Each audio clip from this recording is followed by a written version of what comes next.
Hello and welcome back to Hobby Vomit. This is Ian, and I'm so excited that we're back for our weekly Retch. I'm being joined by my youngest. This is Joseph. Joseph, can you say hi? Hi. So I apologize I wasn't able to get an episode out yesterday. There was actually a lot going on yesterday. It was, so yesterday, Sunday, was the last day of my daughter's co-op. So my oldest, my daughter, is being homeschooled. All of our children are being homeschooled, but my daughter is in kindergarten, moving into first grade. And so we've been participating in a homeschool co-op where my wife will take the kids every other Monday to go to this co-op where the mothers will kind of rotate around what topics are being taught and have the children kind of move around, simulate a little bit more of a traditional, or you might say like a traditional school experience. But mostly it's just a way for the children who are in homeschool to be able to participate in a community, to get to know each other, to get to know the other families, to be able to learn different topics, and to help the mothers to be, to kind of help each other out by sort of divvying up the responsibilities and topics across themselves. And so it's been a really, really great experience for us. It's been an awesome experience for our children. My daughter loves it. My son and both of my youngest sons have been going with my wife to that, and then they typically hang out with the other younger kids.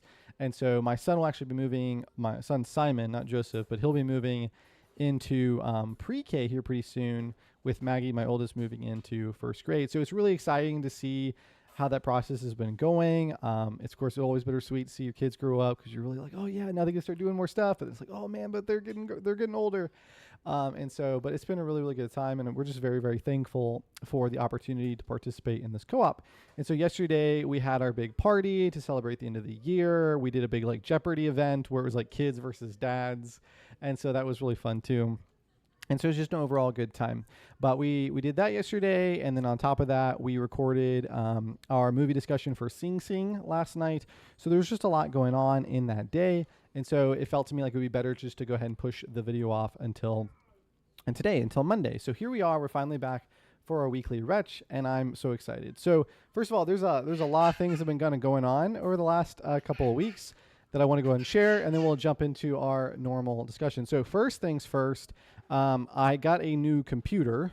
So I actually have a new computer with me. So some things may be different on this video as I try to calibrate my OBS settings to what they were before, as well as to make adjustments for having the new computer. This was something I've been meaning to do for some time. So I finished my PhD in computer science last year in May, and it was always my intent that when I finished my doctorate that I would get myself a new computer, because as a computer scientist, I use my computer a lot, not just for gaming, but I also use it for a lot of work that I do and a lot of hobbies that I do. I'm kind of one of those people where, you know, if it wasn't for guys like Matt and guys like Josh and guys like Brooks and other guys in our group, like if it wasn't for them, my hobbies would be pretty narrow, really, because I was just one of those guys where it was like, well, my job is programming, computer science, and theory, right, and those kind of topics. So it's just like my job is programming, my job is software development, my job is education and computer science. My favorite hobby is programming and solving algorithms and developing software and reading about programming and algorithms, developing software, and gaming with software, right? So it's just like every one of my activities is let me use a computer to do a computer thing. And so very much, I mean, there have been times when, I mean, I'll be on a computer like, 14 hours a day maybe. But before I had kids, I mean, it was not uncommon for me to be on a computer like 16 to 18 hours in a day, especially if things were really busy with school, grad school, and so on. I could be on a computer for a really long time. And so there are these kinds of things where, let's say that you have like a web page that loads or an application that's a little bit slow, or maybe your download speed isn't as good, right? Well, if that doesn't happen very often, then it's annoying, but it's like whatever, right? But for me, I mean, I could be downloading several new things every single day. I could be having to run programs all of the time, do my own work, and having to interact with web apps and local apps all the time. And so those little things that might occur relatively infrequently for most people compound with what I do. And on top of that, it's not just that it compounds, but that it compounds at the wrong time, right? Like if I'm working on something for a class to help my students, if I'm kind of working on a project or an assignment to help build something for them, I have a deadline for when I need to get out to them. If I am working on something for a research paper, I have a deadline for when that needs to get done. If I'm working on research and it's something with new, exploratory tools or software, like I can't talk about it until I get to actually use it. And so every single time things take extra seconds, extra minutes, then that really adds up, while at the same time I feel like I'm on a clock. And so those kind of annoyances have always really pushed me to want to make sure I have some of the best equipment that I can get my hands on. And on top of that, if I can do more with the equipment, if I have better equipment, I can do more with that equipment. So like, for example, right now, one of the things I invested in was a much better GPU, because this summer I'm going to be working on AI curriculum development. And one of the things that we do in that field is train models. And it's a lot easier, actually, in terms of time, to train a model on a GPU than it is to do on a CPU, because they're better for it. So this computer not only has a GPU, it has a dual GPU setup. I scavenged one of my old GTX 1080s and slammed that guy in there too. So that's been pretty cool. This is not a way to like boast. That's not the point. I invest in this because it is pivotal for me, for my hobbies, but also for my work. So in my case, I'm willing to spend an extra $1,000 or $1,500 on a computer because I use it for my job, right? And so I didn't actually necessarily need a new computer, but we had pushed off getting one. And so this was finally the right time for me to go ahead and look at, okay, what do I want to do for a new computer? And so what I always do anytime I get something new in this space is I want to make sure that it actually has new things. So I'm getting to try out liquid cooling for the first time. I'm getting to try out a dual GPU for the first time. And I'm trying out an AMD card for the first time. And I will say that so far I've only been using these for about a week, but really, really liking all of it. Okay, so far it's been really good. I'm excited to see what else we can do with the dual GPU setup. I think we are moving into a space with video games, especially, where dual GPU setups are going to be king, specifically pairing a high-end GPU with a low-end GPU. So for those of you that have had PCs for quite some time, or who have built your own PCs before, you may want to start looking for PCs that have multiple PCIe slots. That's the slot that the GPU goes into. And you might want to be looking at scavenging those old GPUs. Like I scavenged my 1080, which I've had for like almost 8 years now. So you may want to look at doing that as well, because there's a lot of good stuff that a low-end GPU can do. Plus it doesn't run as hot. Plus it fits a lot better. That is one problem with motherboards, is that even though they may have, like my motherboard has 4 PCIe slots, which is where my GPU can slide in, you cannot put 4 GPUs because each GPU takes up like 2 to 3 slots worth of space, because they slide into one slot, but they're physically big, right? They're like, and so they just fill up that space. I could barely put a 1080 in there, and the 1080 is like half the size of a new GPU. So it's a little bit finicky. It's a little tricky to get multiple in there. But the thing is that the second can actually support the first in a wide number of ways. So the first does like all the graphics rendering, but then the second one can do all of the other processes that do like upscaling in order to get better frame rates out of your main GPU, which you can do on just one GPU, but then you're competing for resources. It's both having to render and do all of the work of upscaling. And so I think I just think that we're kind of in a space where dual GPUs are going to be king. I think that's kind of like the next stage. I just don't think we're going to get much better, at least in the near future, for just single GPUs. So, I mean, this is what happened with CPUs. It was all single core, and then we kind of hit the limit, and then now we went multi-core, and so on and so forth. But everything's been great so far. I've been absolutely loving it, and so very, very excited to get to do something new. On top of that, I also got a new keyboard, which is using Hall effect sensors. I've never tried this before, but it doesn't use magnetic switches, which is what I normally go for. It has magnets. So I said magnetic switches. It doesn't have mechanical switches, which is what I normally go for. It has magnets. And so I'm pushing my key through these magnetic sensors, and that's what causes the trip to allow for my input signal on my keys. It's like a mechanical keyboard if it was like in stealth mode, right? It's like it has the tactile feel of a mechanical keyboard, but it's very quiet. So like it feels thocky, but doesn't sound, it's really weird. But I kind of like it. It's growing on me a lot. And so I've been really enjoying it. Another kind of pro feature of this keyboard is mine came in a metal case, not a plastic case. It is very heavy. which I don't like that for being on the go, but I don't take this keyboard on the go. But I do like that for the fact that I have kids who will yank my keyboard off of my desk. They cannot yank this keyboard off of my desk. They can barely pull it. So it's it's quite a bit heavy, but I'm actually kind of liking it. I'm liking it a lot. So if anybody's really into that side of things, I'd love to talk about it more. We've always kind of kept Hobby Vomit more for things like books and movies and games. But I just want to share some of these things because it's been really cool to see, but also in case you're seeing any inconsistencies in what's going on here, that's why. This is literally my first time recording with the new PC. But if you guys are interested in those things, please hit me up in the comments below or message me directly.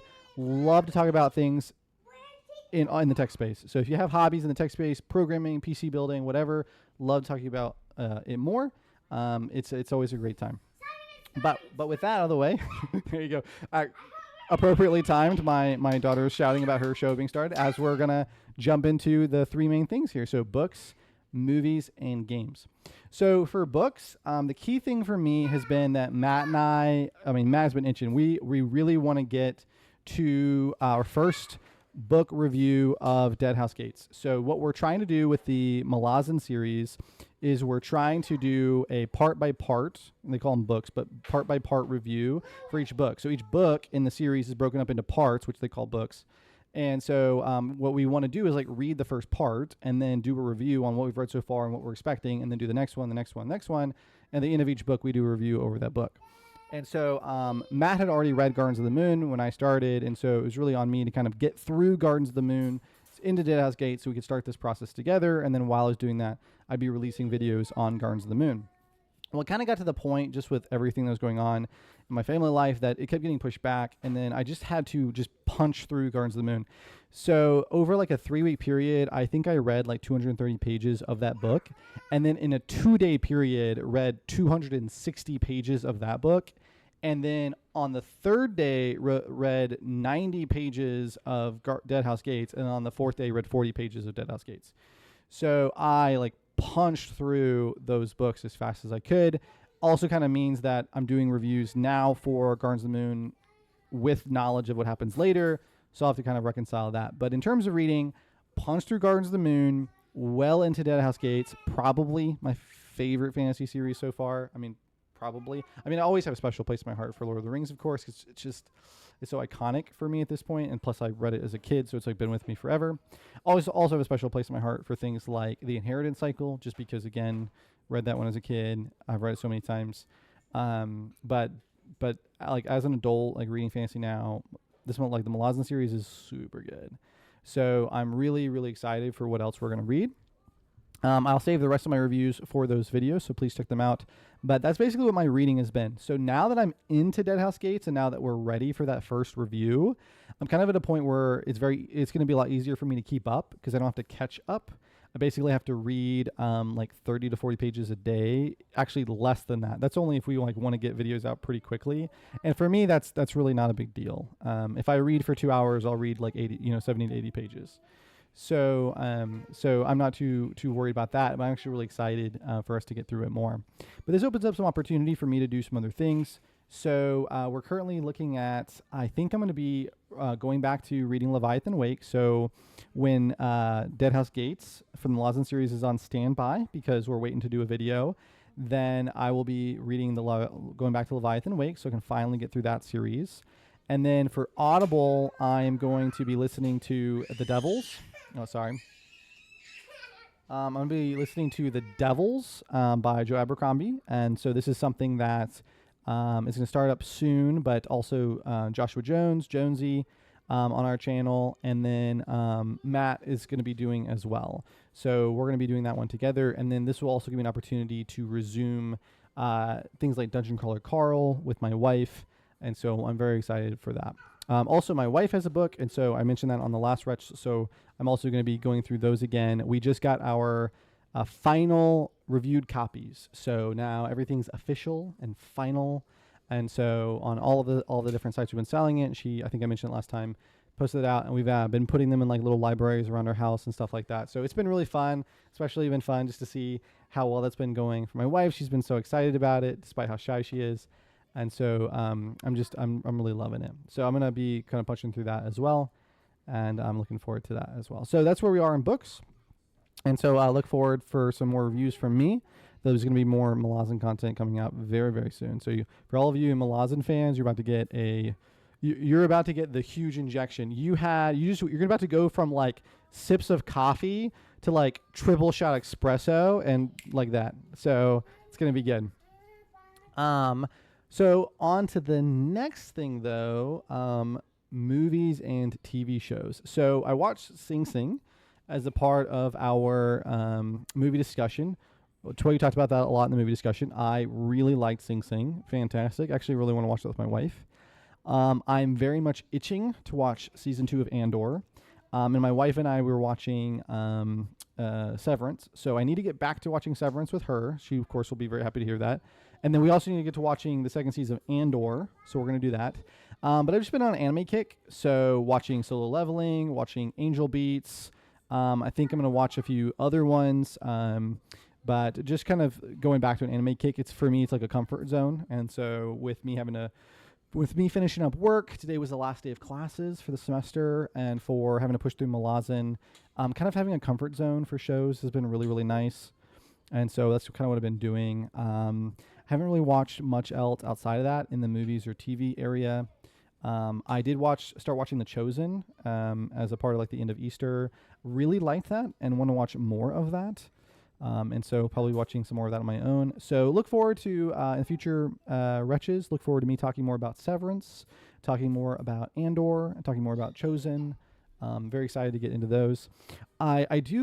This happens pretty consistently with shows, but I don't know if you guys have this, but I'm getting that feeling again, like I'm about to hit a wall where it's like, okay, here's some cool stuff. We're going to watch this. I'm really excited. And it kind of feels like, well, what's on the horizon? It's like nothing. And I don't know if you guys ever have that where you just kind of feel like there's like a drought. But I get that a lot with TV shows. It just kind of feels like there's a few good ones and there's like a drought.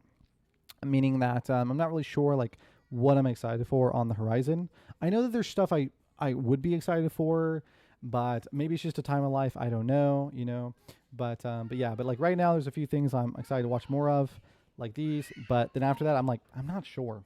And that's kind of where like the anime stuff comes in, because for me it's like, well, if I don't really know, but I'm going to watch something, let's go back to comfort zone. Let's find a TV show I know I really like. Let's put that on again.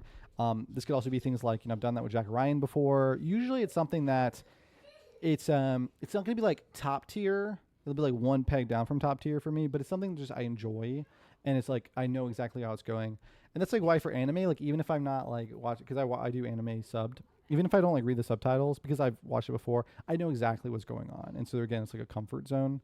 And so I usually go back to that, or I just don't like watch TV shows or movies as much. So I know it just feels bad because like there's a lot of good stuff out there. Of course there is, but it's just like, you got to find that right intersection of like timing, interest, and hype. Not like, like timing in terms of like when it is in your life and when it came out. Interest in terms of like how interested you are in it, and hype in terms of like how like cool you think it is to like be watching that in terms of other people and who you can talk to about it and things like that. So yeah, so we'll see. And then lastly, games. So in terms of board games, I got to play a few new. I think I got to play one new board game in the last couple of weeks. I guess that's not technically true. So let's kind of lay it out. So playing more Champs, playing more Dwarf Romantic with Matt. We've been doing our recordings, and those have been going strong. Very excited to continue doing those. I think I'm going to be playing Neymar for our Champs, for our next Champs game. So spoiler alert, but we haven't recorded that yet. So it may be a spoiler to Matt as well. I think I told him at the end of the last one I want to do Neymar. But I'm excited for that. And then after that, in terms of new games, I got to play a new game with Matt on TTS. He'll have to post in the comments what the name of it was. It was quite fun, but I'm struggling to remember the name of it all of a sudden. But it was this really cool rolling, it was like a kind of like a draft and write, where we had a map in front of us, and so we would basically have a series of cards we had to pull. Each era there was a set number of cards that we pulled. Each card would allow you to mark off certain tiles on your map, and then you would mark them off by putting like cubes onto them to mark them for temporarily for that era, and then you would try to work towards like unlocking trade posts and things like that and earning coins, and then you would mark those off permanently. And so that was really, really fun. I actually really enjoyed that as kind of a game where you could, again, kind of invest in your own plan, but you really couldn't interfere too much with the other people. It was just like let's see what we can do with kind of the same initial state and then the same series of cards. But then there's a little bit of asymmetry where we draft cards that change what we can do over time. And so that was really cool. So we start off with the same initial conditions, but over time the game becomes very different for us. And of course, that means it's possible for someone to get kind of like an OP playthrough. They're just strictly better off than everybody else. But hey, like it's okay. Some games are like that, and it's fine. It's fine. And so I had a lot of fun with that one. And then I picked up a bunch of new games. And so I think some of them are in my car, but I started playing this one with my wife, War Story Occupied France. We just got started with this. Loving it. It's more of a narrative. It's a narrative cooperative adventure. So that's been really, really cool. You are playing as a sabotage force behind enemy lines during World War II, and you have to like kind of sign your people and make decisions and roll checks, and people may die or bad things may happen or good things may happen, and you just kind of deal with the consequences and move on. And there is a way to lose. If you have 8 people and if they all die, you lose. And of course, as people die, it becomes progressively more difficult. So but we're really enjoying it. It's just fun to get immersed into the atmosphere of the game and try to like imagine based off of the situation and what people you have and what they're good at, what you should do, and you just make a decision and commit to it. And so we typically will kind of have somebody read and the other person's the decision maker, and then they can like ask for help, and then we flip flop as we play. And so that's been really good. And then also been still playing Agamonia with Matt. I'm very excited for our next playthrough of that. Hopefully we'll get to it relatively soon so we haven't forgotten too much.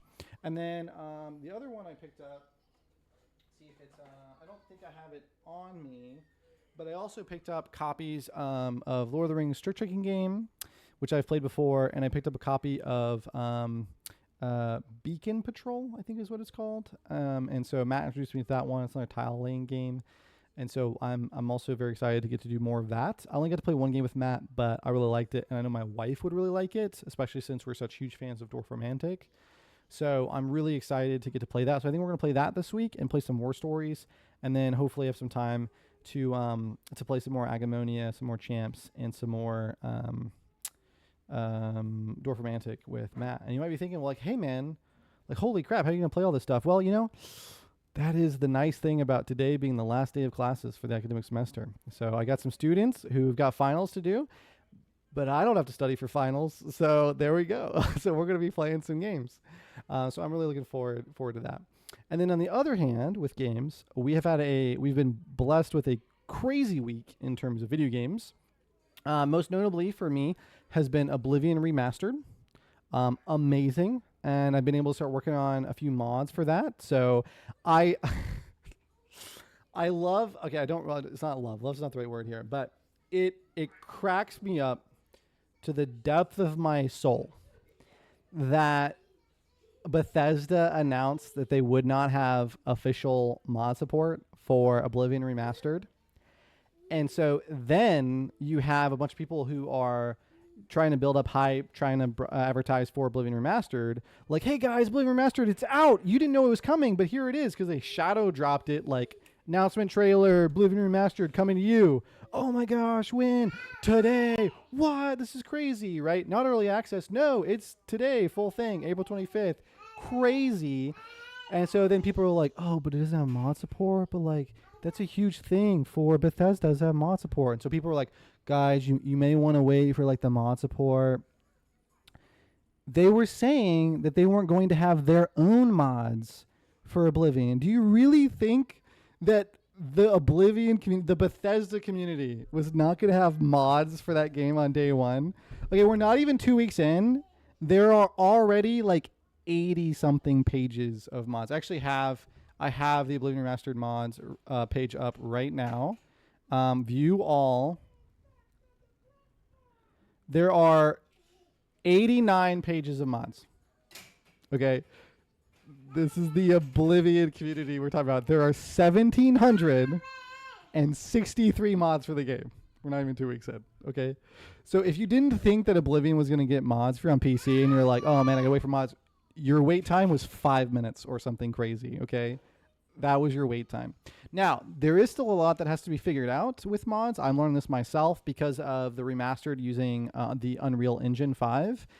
There is some stuff that we have to learn and do as modders to make sure that there's proper compatibility between the old creation engine of Oblivion, which is still in use, and the new Unreal Engine that wraps it. And so these are some things I'm learning as I'm putting some mods together, but I've been really enjoying it and just enjoying playing it.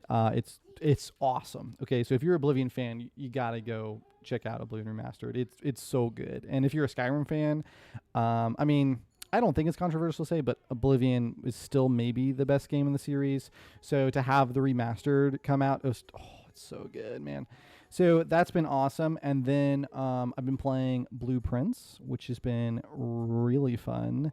And then Claire Obscure Expedition 33 came out. And if you're a big fan of JRPGs, which I'm a fan of JRPGs, that game is solid. I mean, honestly, if Oblivion Remastered had not dropped, I would be playing the hell out of that game. So I played it a little bit. It's fantastic. I'm excited to play more of it. And once I get my mods out and I start getting some momentum going with Oblivion, I'm very excited to go finish off Claire Obscure. Now, keep in mind that that's a JRPG, but that's not like a lifestyle game. That is very much like you play, you beat it. If you want to replay, great. Do things differently. But it's not like a lifestyle game like Monster Hunter Wilds. So, but no, it's been really good. Monster Hunter Wilds has been on pause for me. The main guys I've been playing Monster Hunter Wilds with are kind of doing some other things right now. And so here pretty soon we'll get to jump back in and check out the new content. And so then last thing before I go, one of the things we have been trying to think about is where video games fit into the hobby space of this channel. Obviously, we're doing campaigns now with things like the Dorfromantic and things like Champs. But if you guys would like to see more content, please let me know. I'd be more than happy to record some stuff with Oblivion, stuff with Claire Obscure, stuff with Skyrim, et cetera, et cetera. So I think that there's a way that we can do some videos for these different games. I'm not quite sure what the right way is to do that. Maybe it's like builds for Oblivion. Maybe it's like mods for Oblivion. Maybe it's just a snapshot of something I'm doing with Oblivion. Maybe it's just like a video blog. Maybe I create like a character and I do like a lore video where I'm like, okay, this is why I'm doing the character this way, and then give you guys like weekly updates on what's going on, right? Something like that. We'll see. But if you got some things you'd be interested in, I'd love to see how we can better accommodate that kind of content on this channel. And I mean, honestly, just getting to play more video games is always a good time. So, but that's everything I have for the update for today. So again, it's good to be back with the Retch. I look forward to the next Retch this weekend with Matt, and then I will be going on the next one the week after. And we'll just keep it rotating. So again, it's great to see everybody. Great to hopefully hear from you. I know I say see you. You're seeing me, but I'd love to see your comments. I hope that you're all doing well. I'm glad that you came to check out the Retch, and I look forward to being here with you here in 2 weeks. But until then, take care.